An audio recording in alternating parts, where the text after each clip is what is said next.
Hello everyone. तो आज हम चलते हैं दिल्ली के झंडे वाला मंदिर। गाइस, आप लोग ज़रूर बताना कि आप में से कौन कौन यहाँ पे गया हुआ है। मैं फ़र्स्ट टाइम गई थी, मेरा फ़र्स्ट टाइम था यहाँ पे। गाइस, यहाँ के बारे में आप लोगों ने क्या क्या सुना हुआ है वो भी मुझे बताना, क्योंकि मैंने बस इतना ही सुना हुआ है कि बद्रीदास नाम का एक व्यापारी था जो अपने काम से अरावली पर्वत पे जाता था। उसने खुदाई के दौरान पे माता की मूर्ति और साथ में शिवलिंग प्राप्त हुआ था, और खुदाई के टाइम माता के हाथ टूट गए थे, जिस वजह से उन्होंने चांदी का हाथ भी बनवाया था। और क्योंकि उन्होंने एक बहुत बड़े ध्वज की स्थापना की थी झंडे की, इसलिए इस मंदिर को झंडे वाला मंदिर कहा जाता है। मैंने तो लोगों से यही सुना है, बाकी मुझे भी सच नहीं पता है कि क्या था नहीं था। गाइस, यहाँ का एक्सपीरियंस मेरा बहुत अच्छा रहा, मतलब बहुत ही प्यारा था। माता के दर्शन करके बहुत अच्छा लग रहा था। और यहाँ का जो भीड़ भाड़ भी थी वो भी ठीक ठाक थी। कहते हैं नवरात्रों में यहाँ पे बहुत ज़्यादा भीड़ होती है, बट मैं क्योंकि नवरात्रों में नहीं गई थी, इसलिए यहाँ पे मुझे ठीक ठाक सा ही लगा। दर्शन करने में भी मुझे ज़्यादा वक्त नहीं लगा। दर्शन करने के बाद जब हम कुछ और आगे की तरफ बढ़े तो हमने वहाँ पे एक शिवलिंग भी देखी। वैसे तो कहा जाता है कि ये शिवलिंग भी खुदाई में मिली थी, बट जहाँ तक मैं जानती हूँ कि जो मिला था वो शिवलिंग और जो मूर्ति, वो दोनों ही इस मंदिर के तहखाने में रख दी गई है। बाकी यहाँ पे सिर्फ प्रत्यक्ष रूप से ही उसी को रखा गया है। तो हमने सोचा चलो अब हम शिवलिंग के भी दर्शन कर लेते हैं।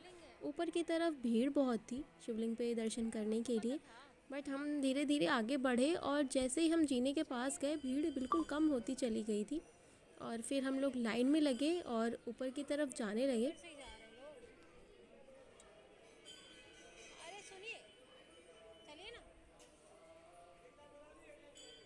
क्या आपके हस्बैंड का भी यही हाल होता है जो मेरे हस्बैंड का है? ये भी मुझे छोड़ छोड़ के आगे निकल जाते हैं।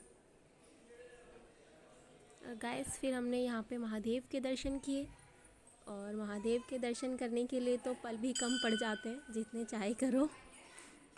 बट क्योंकि संगत आ रही थी जा रही थी, भक्तजनों का मेला तो हर मंदिर में लगा ही रहता है, और सबके दर्शन करके आगे निकल गए। जानकारी हमारा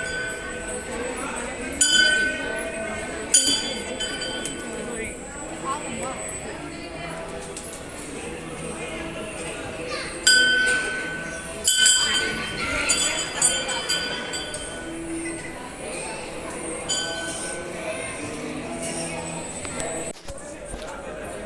कहीं एग्जिट की तरफ ही जाना होगा। तो बाहर की तरफ निकले तो हमने यहाँ पे देखा कि यहाँ प्रसाद मिल रहा है।